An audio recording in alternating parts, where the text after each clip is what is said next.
오늘 함께 하실 말씀은 마가복음 13장 14절부터 37절까지의 말씀입니다. 멸망에 가정한 것이 서지 못할 곳에 선 것을 보거든 그때에 유대에 있는 자들은 산으로 도망할지어다. 지붕 위에 있는 자는 내려가지도 말고 집에 있는 무엇을 가지러 들어가지도 말며 밭에 있는 자는 겉옷을 가지러 뒤로 돌이키지 말지어다. 그날에는 아이 벤 자들과 젖먹이는 자들에게 화가 있으리로다. 이 일이 겨울에 일어나지 않도록 기도하라. 이는 그날들이 환난의 날이 되겠음이라. 하나님께서 창조하신 시초부터 지금까지 이런 환난이 없었고 후에도 없으리라. 만일 주께서 그 날들을 감하지 아니하셨다면 모든 육체가 구원을 얻지 못할 것이거늘 자기가 택하신 자들을 위하여 그 날들을 감하셨느니라. 그때 어떤 사람이 너희에게 말하되 보라 그리스도가 여기 있다, 보라 저기 있다 하여도 믿지 말라. 거짓 그리스도들과 거짓 선지자들이 일어나서 이적과 기사를 행하여 할 수만 있으면 택하신 자들을 미혹하려 하리라. 너희는 삼가라. 내가 모든 일을 너희에게 미리 말하였노라. 그때 그 환난 후에 해가 어두워지며 달이 빛을 내지 아니하며 별들이 하늘에서 떨어지며 하늘에 있는 권능들이 흔들리리라. 그때 인자가 구름을 타고 큰 권능과 영광으로 오는 것을 사람들이 보리라. 또 그때에 그가 천사들을 보내어 자기가 택하신 자들을 땅 끝으로부터 하늘 끝까지 사방에서 모으리라. 무화과나무의 비유를 배우라. 그 가지가 연하여 지고 잎사귀를 내면 여름이 가까운 줄 아나니 이와 같이 너희가 이런 일이 일어나는 것을 보거든 인자가 가까이 곧 문 앞에 이른 줄 알라. 내가 진실로 너희에게 말하노니 이 세대가 지나가기 전에 이 일이 다 일어나리라. 천지는 없어지겠으나 내 말은 없어지지 아니하리라. 그러나 그 날과 그때는 아무도 모르나니 하늘에 있는 천사들도 아들도 모르고 아버지만 아시느니라. 주의하라. 깨어 있으라. 그때가 언제인지 알지 못함이라. 가령 사람이 집을 떠나 타국으로 갈 때에 그 종들에게 고난을 주어 각각 사물을 맡기며 문지기에게 깨어 있으라 명함과 같으니 그러므로 깨어 있으라. 집주인이 언제 올는지 혹 저물 때 일는지 밤중 일는지 다굴 때 일는지 새벽에 일는지 너희가 알지 못함이라. 그가 호련히 와서 너희가 자는 것을 보지 않도록 하라. 깨어 있으라. 내가 너희에게 하는 이 말은 모든 사람에게 하는 말이니라 하시니라. 아멘. 어제 본문 4절 말씀을 보면 제자들이 예수님께 이렇게 질문하고 있습니다. 우리에게 일어서서 어느 때에 이런 일이 있겠사오며 이 모든 일이 이루어지려 할 때에 무슨 징조가 있사오리까? 그런데 이 질문에 대해 예수님께서는 그때가 어느 때인지는 말씀하지 않으시고 무슨 징조가 있을는지에 대해서만 말씀하십니다. 왜 그러셨을까요? 그 이유를 오늘 본문 32절에서 이렇게 말씀하고 계십니다. 그러나 그 날과 그때는 아무도 모르나니 하늘에 있는 천사들도 아들도 모르고 아버지만 아시느니라. 예수님도 그때를 모르신다는 것입니다.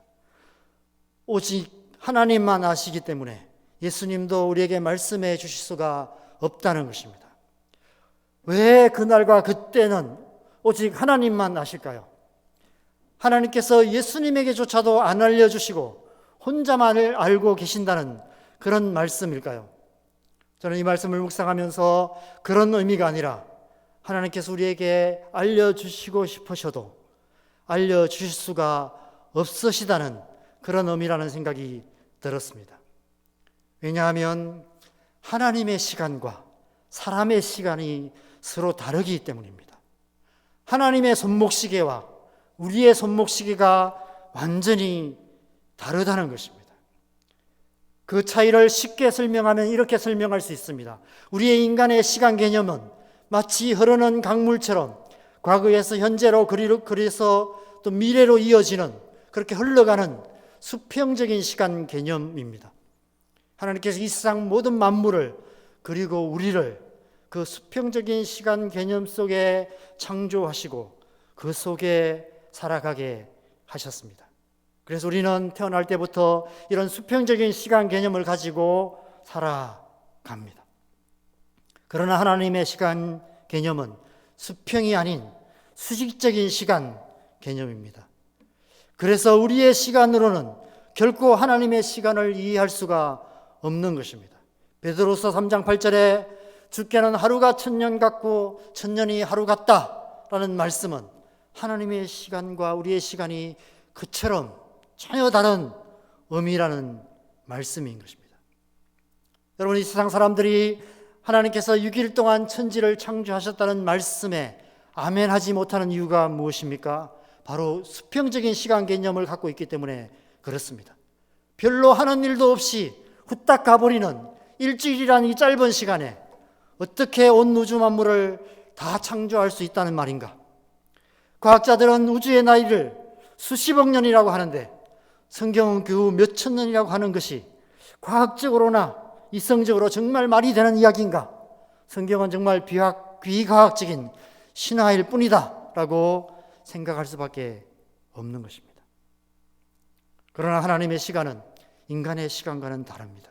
하나님의 손목시계에서의 하루는 우리의 손목시계에서는 천년이 될 수도 있고 만년이 될 수도 있고 10억 년이 될 수도 있는 것입니다. 그래서 그날과 그때를 아무도 알 수 없다고 말씀하십니다. 심지어 그 아들이신 예수님조차도 알 수 없다고 말씀하십니다. 왜냐하면 예수님도 인간의 몸으로 이 수평적인 시간 속으로 오셨기 때문에 하나님께서 안 가르쳐 주시는 것이 아니라 우리 사는 이 수평적인 시간 속에서는 예수님조차도 하나님의 시간을 알 수 없다는 의미가 아닐까 생각됩니다. 그래서 예수님께서는 때가 아닌 징조에 대해서 명확하게 말씀하시며 28절 29절 말씀에서 무화과나무의 비유에 대해서 말씀하십니다. 무화과나무의 비유를 배우라. 그 가지가 연하여 지고 잎사귀를 내면 여름이 가까운 줄 아나니 이와 같이 너희가 이런 일이 일어나는 것을 보거든 인자가 가까이 곧 문 앞에 이런 줄 알라. 우리의 시간과 하나님의 시간이 다르기 때문에 우리가 그때를 알 수 없지만 그러나 예수님께서 말씀하신 이 징조들을 통해 하나님의 때가 가까운 줄 알 수 있다는 것입니다. 그러므로 우리가 해야 할 일은 우리의 손목시계를 보면서 하나님께 몇 시냐고 묻는 것이 아니라 이 모든 징조들을 주의 깊게 살펴 하나님의 때를 잘 분별하는 일인 것입니다. 그런데 예수님께서 말씀하신 이 모든 징조들을 보면 이 징조들이 언젠가는 나타나게 될 징조들이 아니라 이미 오래전부터 있어 왔고 지금도 우리 주변에서 나타나고 있는 징조들이라는 사실을 알 수 있습니다. 예수님의 복음이 만국에 전파되기 시작한 지난 2000년의 선교 역사 속에서 이 모든 징조들은 늘 있어 왔고 지금 이 시대에도 그 징조들은 계속해서 나타나고 있다는 것입니다. 그것은 곧 이미 우리가 하나님의 이 시간의 종말의 때를 살아가고 있다는 것입니다. 특별히 오늘 본문 22절 말씀을 보면 거짓 그리스도들과 거짓 선지자들이 일어나서 이적과 기사를 행하여 할 수만 있으면 택하신 자들을 미혹하려 하리라 라고 말씀하고 있습니다. 얼마 전 한 매체에서 이런 기사가 있었습니다. 지금 한국에 하나님이 20명이 있고 재림 예수가 50명이 있다. 여러분 구글 이미지의 검색에 보혜사라고 치면 대부분 이만희의 사진이나 신천지에서 만든 그림들로 가득합니다. 수많은 이단들이 자칭 하나님이라고 말하고 자칭 그리스도라고 말하는 그런 수많은 이단들이 우리나라에도 수백 명이 있습니다. 우리나라만 그런데 전 세계적으로 얼마나 많은 재림 예수, 거짓 그리스도, 거짓 선지자들이 얼마나 가득하겠습니까? 문제는 그런 거짓된 이단들의 수많은 사람들이 미혹을 당하고 있고 오늘 말씀처럼 심지어 택하신 자들도 미혹을 당하고 있다는 것입니다. 24절 25절 말씀에 그때에 그 환난 후에 해가 어두워지며 달이 빛을 내지 아니하며 빛들이 하늘에서 떨어지며 별들이 하늘에서 떨어지며 하늘에 있는 권능들이 흔들리리라 라는 말씀처럼 진리의 빛이 어두워짐으로 택하신 자들조차도 미혹을 당하는 일이 일어나고 있는 것입니다. 우리는 이미 예수님께서 이미 말씀하신 종말의 징조들 가운데 살아가고 있는 것입니다. 우리 사는 지금 이 시대가 종말의 때라는 것입니다.